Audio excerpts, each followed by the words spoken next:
Good morning. Somebody said, all right, I hadn't even got started yet. That's beautiful. Listen, I'd like to thank Reverend Jesse Jackson as well as Reverend Jeanette for the opportunity to stand before you today and provide you very brief but very important updates. As we're all aware, Governor Pritzker just a week or so ago recently delivered his budget address. And in his budget address, he proposed several increases for K through 12 and higher education.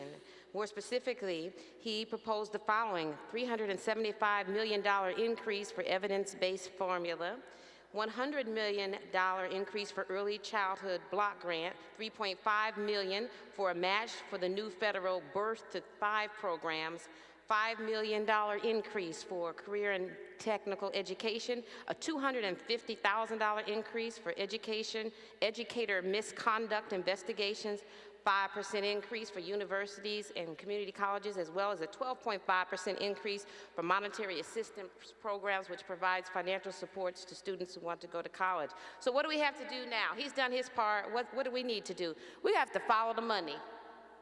I love the saying, if you want to know what the people value, take a look at the checkbook register. So our charge at this point is to determine what do we want the state's checkbook register to look like as it relates to educating our children.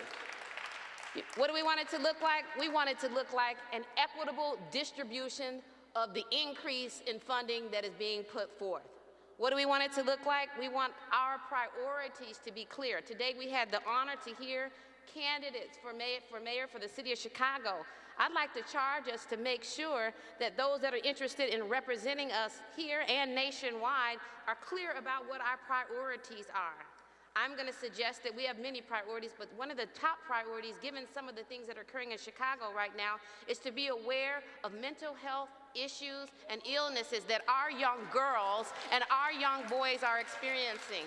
We want to see some of that money earmarked to provide educators with the access to the experts who can come in and build our students' sense of self-worth proactively as opposed to reactively when things go very, very, very wrong. We want to make sure that all of our babies have access to early childhood education.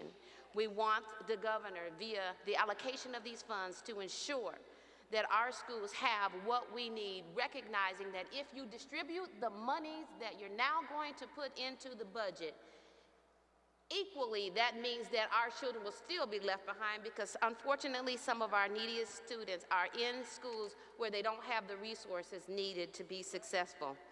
And in closing, I am so happy to announce, I'm sure you're not surprised, Reverend Jackson and Reverend Jeanette has taken this series very, very serious. Reverend Jackson has called an education summit. He wants educators to come together from across the entire country and world on April the 5th. I have the honor of working with Reverend Jeanette and serving as co-chair of this education summit, which will take place on April the 5th at Roosevelt University from 10 o'clock to 4 p.m.